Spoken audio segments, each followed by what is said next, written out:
Ladies and gentlemen, welcome back once again to Samuel Adams Returns, the Anti-Federalist. Yes, they did. They absolutely got it right here on Liberty Works Radio Network, where liberty absolutely works for you. And this is Tom Navolis, your host, and I am, very delighted that you're here again this week.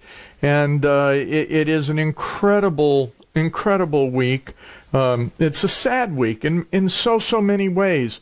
There's a lot of things that I'd like to cover today, but one of the things that has been, or of the many concepts, thoughts, ideas that has been hitting home for me is that, what I really like about doing a radio program and on the internet is that you're never sure who is or isn't watching.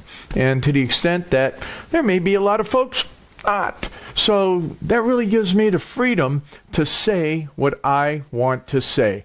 And today, I'm going to do a lot of that. Today, I am going to talk about our founders' perspective on all of this evil that is going on in America right now. You see, I call it evil because that's exactly what it is. And I will put the references up. This is 1917.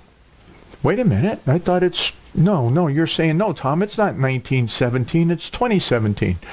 No, it's 1917 in the perspective that was what? That was the Bolshevik Revolution. And I have told you and spoken to you on this program a number of different times of a program that was called the Kozak Plan. The Kozak Plan was the takeover of Czechoslovakia under a parliamentary form of government. And you know what? What we have, it's a little bit more difficult, and I explained that on the other programs, which you're going to have to listen to. I'm not going to sit here and be like a lot of the other radio pundits and TV pundits that are out there, because that's not who I am or what this program is about. This program is not the emotional, oh gosh, tremble and all of this stuff. No, this program is about what does it mean for you to become educated as our founders intended. This is the problem with everything going on, as well it is the solution to everything going on. Twofold. The problem is that we have a nation of immoral people, and people that have no virtue, public or private virtue.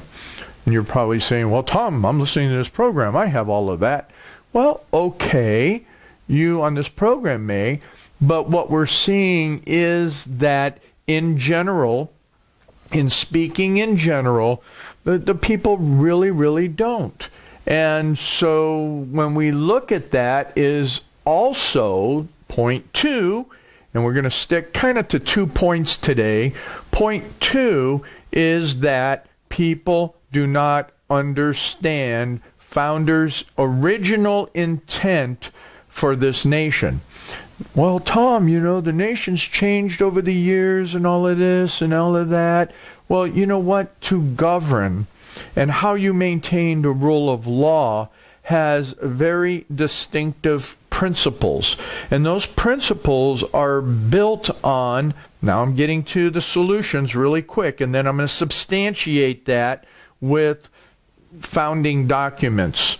And in what the solution set is, and I'm telling you right up front so that you can join with me and go to the references and study, because you have to be familiar to be able to articulate it in a way that puts these minions and dupes into place, is that you need to know what the Constitution's founders' intent is. And secondly, you have to have the moral and virtue, the morality and virtue that the Founding Fathers talked about, that the Founding Fathers had. And you're sitting there going, well, some of them were agnostic and some of them were this. You can argue that all day long, But when I read, and I'm reading right now what I have in front of me and the thousands of documents that I have digitized in front of me, and I don't have enough bookshelves yet put up all my books, but the hundreds of books that I have that will take you into Founder's intent, they believed in the biblical view. They believed in the Reformation biblical view. They believed in the political biblical view. Yeah, they did. Okay? And they understood fundamentally, if nothing else, this is the truth and simple principle, is what they believed was the Ten Commandments. And we don't teach that in schools anymore. So to have this, Antifa and all of that, yeah, that's because what we have allowed. And you know something? Yep, I'm going to put it right where it belongs. Pastors, it's on you. It is absolutely on you, because you've been a bunch of rooftop Christians in many cases. Even the church I go to, they just don't speak to the extensibility of the gospel and its full measured effect from Genesis to Revelations, and what that means when it becomes part of humanity and culture. I've said this before, and I will always and continue to say it. God is the same yesterday, today, and tomorrow. And so he doesn't change, and how he interacts with humanity doesn't change. So what's up with that, Tom? Why are you, hammering away on that? Well, let's talk about that for a second. It gets down to exactly what I was mentioning before. It gets down to what is the moral proposition of America. So I'm going to take you into the preface alone, just the preface, the introduction to the pulpit of the revolution. And this was a whole number of sermons that were key sermons during the period of the revolution. But some of the things that people don't understand is, what was it that the general public clearly had, and I'm going to just scroll through and back down a little bit on this, is that the public, remember that the literacy rate in America was up over 90%, okay? Much greater than what it is today. And the level of information and the breadth and depth of information I've covered on a number of different programs, to the extent that General Gage and others there in Parliament were very upset, because the Americans knew the law, they knew the English Constitution, they knew their rights better than even many sitting in Parliament. Do you know your rights better than those sitting in Congress? Maybe you that listen to Liberty Works Radio Network do, but for the general population, what's that guy named Jesse Waters, Waters World, and some of the others, they go out there and they talk and interview people, and what is it? The general public, they're ignorant. They're not stupid, okay? Not stupid, but ignorant of our foundational truths. And that is because what you see is Communist Obama and all of his minions sitting there laughing because the Kozak plan is being implemented here, which meaning the pressure from below, all of these groups that are communist, socialist, radical groups. There's some anarchist in there. And you know what? When it comes to it, Donald Trump was absolutely correct when he took and called out the Nazi groups, the KKK, all of those other groups. Hate groups is what we like to call them, but they're not. They are despotic and tyrannical groups. Their idea is of a totalitarian government, no different than the Antifa groups, which are the communist dupes, and so many that are the communists that want what? Nothing more than a totalitarian government. So both are the same. And I think what I'm going to have to do is I'm going to have to go through the bookshelf here and dig out what I have, and then I'll put the link to it, is Out of the 5,000 Year Leap with Dr. Skousen. And many of you have already seen is what it looks like with a balanced form of government that our founders or the framers of the Constitution were driving for, because a lot of the founders were anti-federalist. But the same time is that the Constitution sits in the middle of that anarchy on the one hand and that totalitarian government on the other. And what I'll do is I'll pull that picture up and shove it into the frame so that you get a chance to take a look at it, and then, you know, with the reference to it as well. So what Donald Trump said about both of those groups in Charlotte was absolutely correct. They're both totalitarians, and they're both hateful, and they're both disgusting. But you know what? They're both from the similar educational process. They're both from the same immoral perspective. Some may say, well, no, I go to this church and I go to that church. They don't understand the true biblical perspective and view that our founders were getting to and the framers were moving to, especially in indentured service and slavery. Remember, the blacks weren't the only slaves in America, okay? So if you want to get a good perspective on slavery, I absolutely suggest that what you do is that you get either the books by or the reference material from Pastor Doug Wilson and what he's done on that whole issue of what was the Civil War and slavery, because I think that that is one of the most balanced perspectives and understanding of what happened, and to the reality that there's a lot of things out there that are showing that some of my relatives were indentured, if you will, slaves. Let's see, the Irish were enslaved and murdered and killed, you know, all the way through much of their history. And sadly, they were even killed and chased around by Cromwell, who was supposed to be this great Puritan. So were there some mistakes there? Absolutely, without question.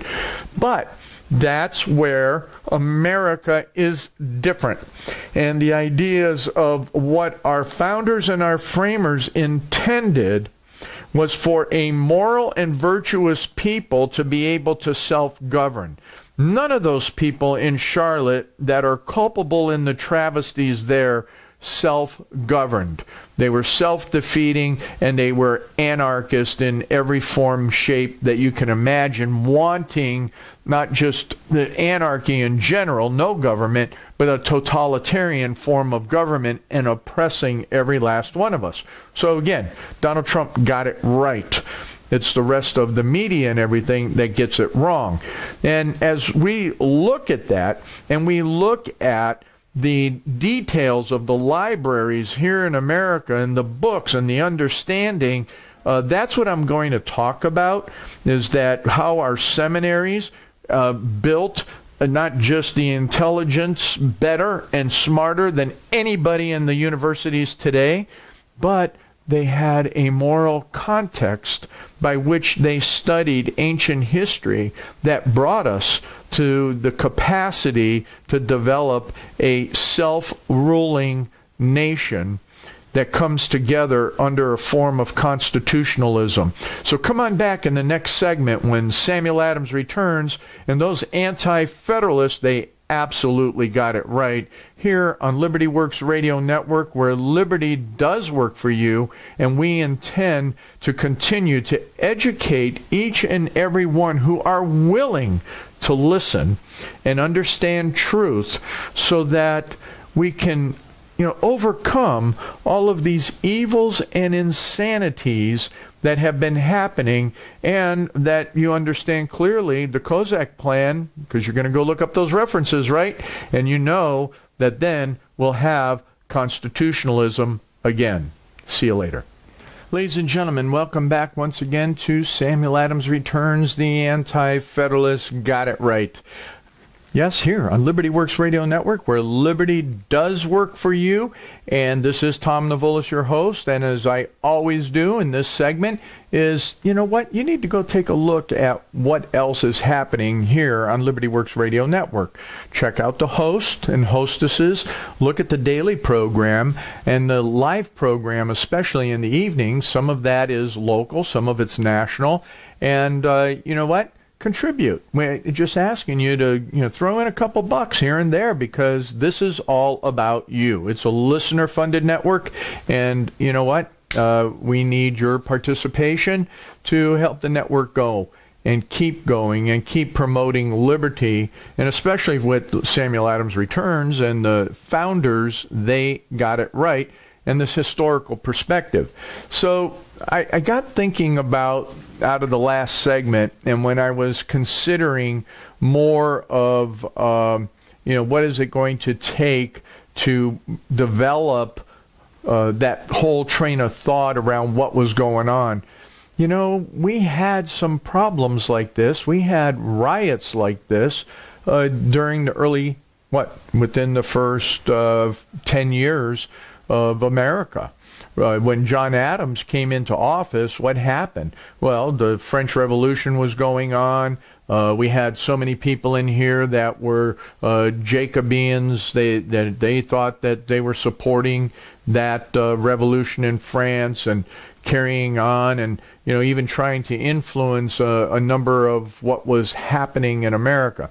So let's take that for a historical lesson first and foremost. Is that there has been this type of activity more than once. More than once. We can look at it now and go back to John Adams. Samuel's cousin John was president of the United States, second president of the United States, and with all of that leftovers of what was happening within that French Revolution and what was being stirred up and saying needed to support France, they stuck with us, all of that. Well, again, the French Revolution, we're not going to get into that history, was pretty immoral. I mean, it became nothing, as history says, nothing but a bloodbath. But the travesty of that is that the rioting in the streets in America were such that, and, unfortunately, Sam Adams talked about his cousin John to the extent that he did have some issues with how he perceived himself, let's say, that he was easily swayed to sign on to what is now called the what? Come on, you know it. Let's go. I'm going to scroll down. You know what the answer is. Oh, the Alien and Sedition Acts. Now, there's a number of different things that are constitutionally correct. And we've talked about immigration before. And to be able to limit immigrants into the United States is the absolute right of both Congress and the president. Okay, that's part of the presidential power, is for the safety and security of the American people and the nation as a whole, is to determine who can enter America and when they enter America and what will be required for them to be citizens. That's just what we have a right to do as a sovereign nation. Okay, that's part of our sovereignty. But what was happening with this republic, it wasn't even a republic, this Federalist Congress, a Federalist court, and a Federalist president, was that they saw all of this fear, all of these things that were going on, and they thought that their idea of the republic and the way that the government should function from the Federalist perspective, they started putting all sorts of laws into place. And unfortunately, the way that those laws came out as the Alien Sedition Act, the likes of even Madison stood up against them with Thomas Jefferson, and they wrote in particular resolutions for both Virginia and Kentucky that would say that what the federal government was doing with those acts was unconstitutional, which in many ways they were, because they trampled all over the First Amendment and so on. So when we look at that, one thing that I want to say is that I do not suspect, and I pray that I do not see it, is that we have any type of reinstitution of the Alien and Sedition Acts during this period of time. But what we do need, and we have to clearly understand, is that we have laws in place already to take and bring this under control. Unfortunately, what we have are the communist dupes, because I equate the majority of those in leadership in the Democratic Party as socialist or communist dupes. They're part of the minions, if you will. And go look up those definitions for yourself to really understand what that means to be a dupe or a minion. And quite frankly, from an ideological perspective, these people are part of that. So the governor of Virginia, because he is a socialist, democratic governor, he was all open and for this. You know, you have to understand the Kozak plan. And so you're going to have to go look at those other references and programs that I've put up, because a lot of it on that. And the extent of it is that you use that pressure from below, so you have all these different groups in there, and some of them posing as others of the opposition and participating in such a way that it stirs all of the mess up. And then what you have is at the top, you have that pressure from above, you have the leadership, then the political leadership that brings in that political lack of will, if you can take that. And what they do is they either stand aside, they manipulate it, and they utilize the press to then manage the insanity, manage the evil in such a way that it makes the rest of us and our form of government under a constitution look really, really bad. And when you take a constitutionalist or someone who's trying to be, because he uses common sense, you know, let me segue there for a minute, is that if you have one lick of common sense, you have to be a constitutionalist. The Constitution, as I always say, is a framework that gives us that fundamentals of rule of law. And a constitutionalist implements it. Now, I tell you over and over again in The Tale of Two Constitutions, or as I do in my presentation in the book, that it's been perverted. So we do have a lot of perversion that has happened to the Constitution based on treaty, based on regulations, based on law, based on a lot of those other things that I talk about on this program. But at the same time, there is the framework, the initial framework that is there. And if we have the fortitude, the moral fortitude to go to that framework, we can avert all of these other things. We can take and put them in their place and restructure what has taken the Constitution and broken it apart into these pieces that are allowing now for the Kozak plan to be more implemented. If we understand the Constitution as the founders intended it to function for a self-governing moral people, then, you know what, we will take and be able to, as my friend Dr. Kimber brings out in his presentations and in the seminars, is that we can heal America. Because right now, and really, we can only do it, as I said, from that moral perspective, and the only way we have that moral perspective is by the living God, which I talked about in the first segment. So God has to give each of us that moral fortitude so that we can take and act accordingly within our society.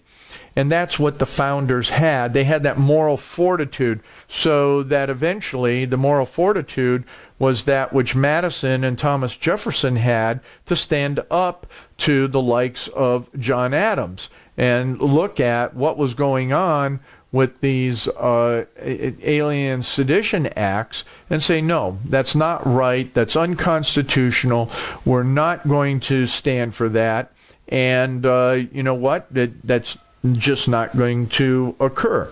And I didn't at the break go get for you the 5,000-year leap so that I can show you what I was talking about as far as that balanced government. So I'm going to put that in the references, and then as we go into the next break here in the next few minutes, is that I will definitely dig that out so that I can bring that here up to the screen, and you can see what I'm talking about. But as an introduction into the pulpit of the revolution, one of the things that was brought out is that most of not only the pastors, but the people were able to, and here the person writes, is doubtless at the favored seminaries her sons drank deeply from the writings of Milton, Harrington, Sidney, Ludlow, Marville, and Locke. So even within the context of the seminaries, and you have to understand, Milton was something else. Harrington, who knows? Sidney was a solid Puritan. I mean, he was there with Cromwell. And actually, you know, when you look at it, this guy, because he stood up and argued against the divine right of the king, he ended up losing his head. You know? So here's a guy that took it all the way into principle. Ludlow, absolutely principled. Marvell, same. And Locke. And to the point that, you know what? That these are writers, these are foundational writers that even ministers studied and read. And it got to the point that these were the different types of political textbooks that pastors understood. And one of the comments is here, and the eminent men of that day were, by ancient learning to the enlightened love of ancient freedom warmed. That was a poem. And so they loved freedom because they understood it from a historical basis, and they understood it from the biblical basis. You know, I can't, I'm going to do something different next week on Jeremiah. I think I talked to some other people, and I may have mentioned it on here, but everything that we are dealing with as an immoral nation is in Jeremiah. I may have brought that out a little bit last week, but the fact and reality is that God isn't going to be mocked, and that the fact is that he acts in history and in society. And if he was willing to challenge, to rebuke, and to cause his beloved Israel, if you will, to go into captivity because of what I'll call our modern Baalism, and that isn't just the pornography side of things, but it is all of the infanticide that we've been doing. It's bringing in other political ideologies that are anti-God, so communism, socialism, you know, all of the Marxism and all of that. That's anti-God. That's against God's design for man's happiness in general. So when we look at that, that's what the founders understood as well. So, you know, when those that came over as the Puritan founders, as it moved through in an understanding of law into what the Ten Commandments and the influence of them alone would be on this nation. So to have a moral and virtuous nation, you have to have something that is solid moral value. And you know what? You can't just go out there and design your own morality, because that's what Israel did, and God judged them accordingly. So, maybe I'll have to take my a swag at preaching a sermon, or at least giving an exhortation around that. Not when you come back, but, come on back for the next segment of Samuel Adams Returns, because the Anti-Federalists, they did. They absolutely, yes, they did. They got it right here on Liberty Works Radio Network. Ladies and gentlemen, welcome back once again to Samuel Adams Returns, the Anti-Federalists. Yes, they did. They absolutely got it right here on Liberty Works Radio Network, where liberty does work for you. And once again, I am Tom Navulis, your host, and very delighted that you're here with me. I couldn't find, for some reason, I don't know, it might be, I've got boxes of books all over the place that we haven't put up because I don't have enough bookshelves up yet. But I didn't find the 5,000-Year Leap, but what I did find is it's in seminar number 1, on the Healing of America series that Dr. Kimber puts on.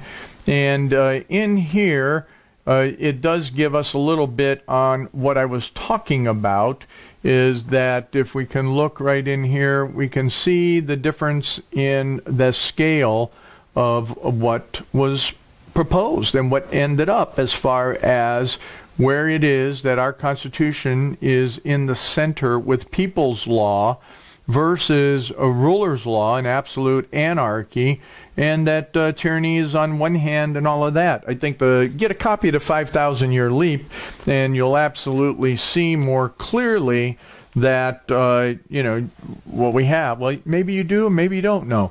But what it comes down to is a better pictorial in a number of different frames or pages of the book that show you what is people's law, where the tyranny is, where communism actually sits. And I'll tell you what, if you want to understand that and get a good synopsis of things around that, I do suggest that you get Dr. Skousen's The Naked Communist. That really will enlighten you. I think it's very, very well documented, very well researched, is the Naked Communist. And in there he shows that communism is no different than Nazism. So they're both wanting what? Tyranny. They want absolute ruler's law.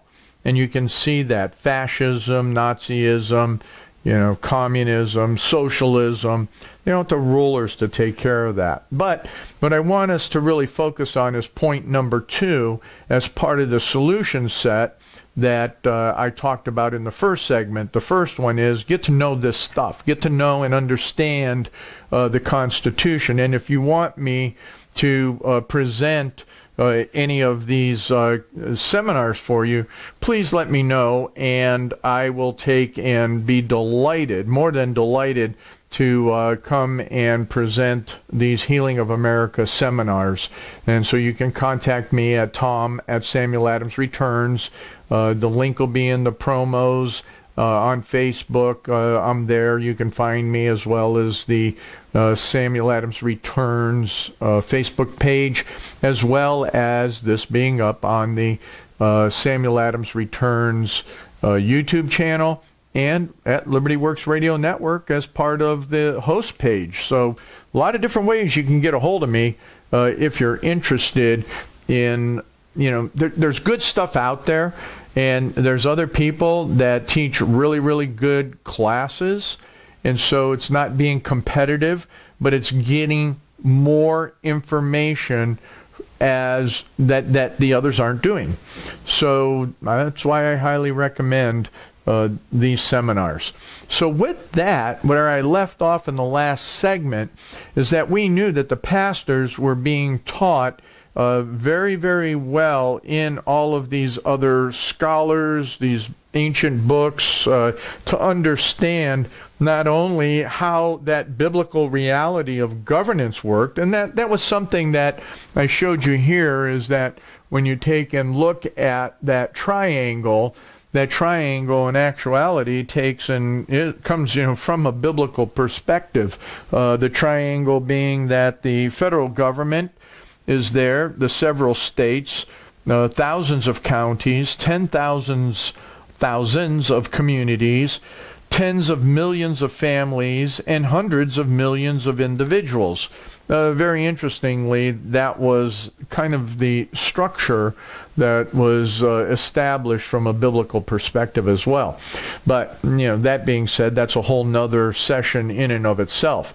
But I wanted to get in here a little bit more in this introduction on the pulpits of the revolution, is that President Stiles of Yale College said in 1783, quote, the colleges have been a singular advantage in the present day when Britain withdrew all of her wisdom from America. This revolution found above 2,000 in New England only who had been educated in the colonies, intermixed among the people, and communicating knowledge among them. So what he was talking about, there's about 2,000 folks that got educated, Yale, Harvard, all through that New England area.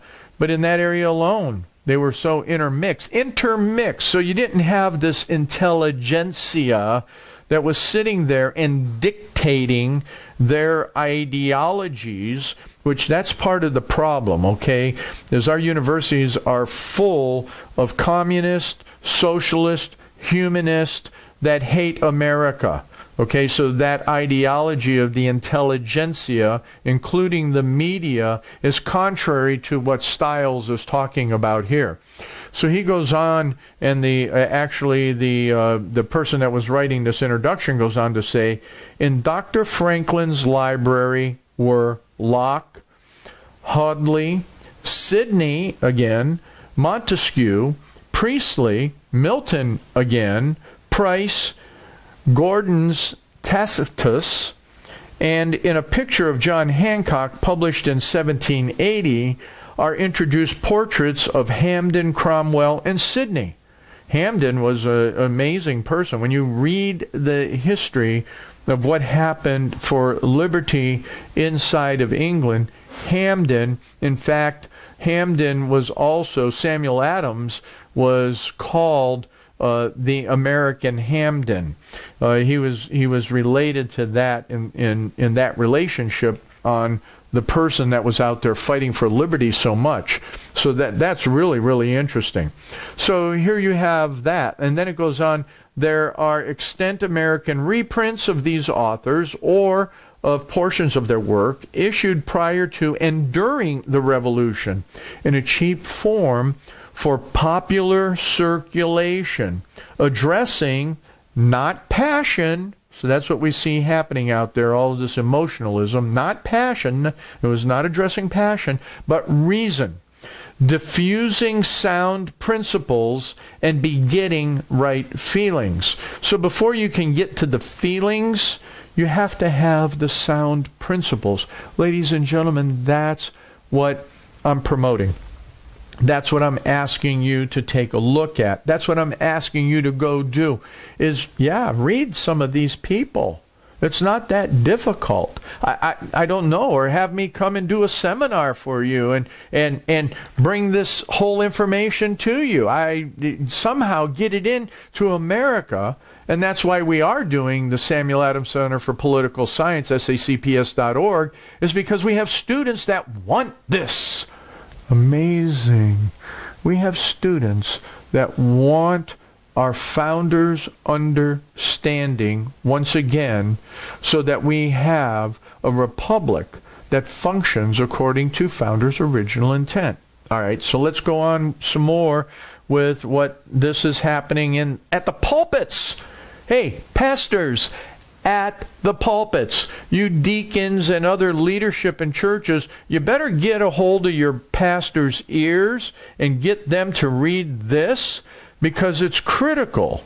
I'm sorry, but they have failed you at the pulpit. And in so many ways, what I say is, from that Jeremiah perspective, is that Jeremiah was told by God to tell the priest and the scribes that they were leading the people astray. They weren't giving them the full, total truth. And that meant not just the law of the Ten Commandments and how to live by it, but was also how to govern a nation. So the political leaders would not govern because why? Because the religious leaders weren't giving them the guidance they needed.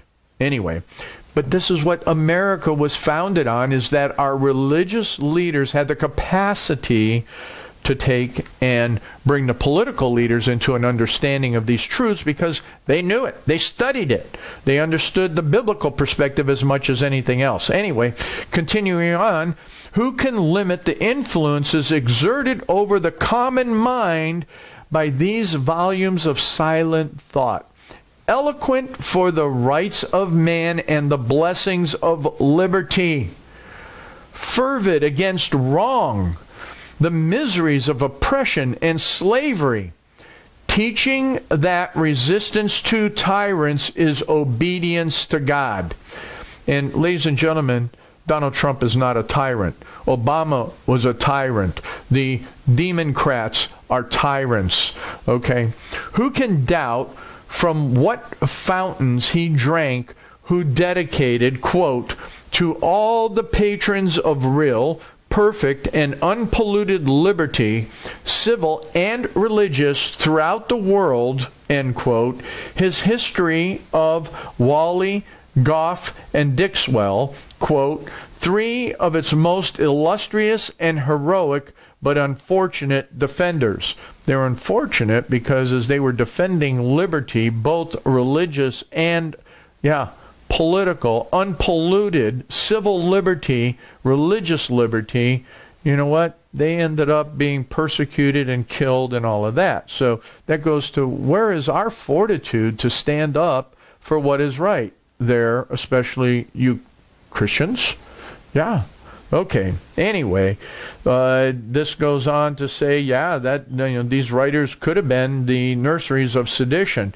They were secret emissaries propagating in every household, in every breast, at morning, in the noonday rest, by evening light, in the pulpit, the forum, and the shops, principles, convictions, resolves, which sophistry could not overthrow nor force extinguish. Okay, let's get to the dictionary. Ladies and gentlemen, thanks for the interruption, and we were able to take and resolve the issue. We had something that was cooking in the oven that decided that it wanted to start smoking. So, hey, real life happens here at this studio for Samuel Adams Returns at my here in the library. But so it's reality. Hey, are we a reality show? Very well could be. So let's finish up here.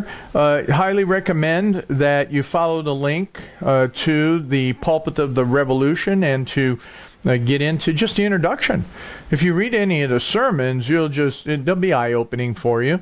And I think that will help you understand the messages and the pastors and preachers that the founders of America were sitting under and who they listened to get the idea of what we're talking about here, is that we had everything that was happening right in the pulpit was being taught, and that as the definition of sophistry, as I mentioned, it was, let's see real quick as we're running out of time, it is the use of fallacious arguments. And we get a lot of that. We get that in the media left and right. So just as we wrap up here, is the solution set for you today is to look at yourself and understand where you are with your moral and virtues, both private and public, and what that means so that you can help others understand liberty and the fortitude to stand up for it, the fortitude to go talk to your pastors and ask them to take a look at what our founders intended for a constitutional republic, so that we would have a moral and virtuous people, so that we would have a people that could read and write and understand the depths of history no different. That was founders' intent, that our educational system would have this broad breadth of understanding so that we can continue to look at how everything else applies. So come on back next week when Samuel Adams returns, because the Anti-Federalists, they had it right, but the framework of the Constitution is something that is consistent and valuable for us even today. Thanks a lot.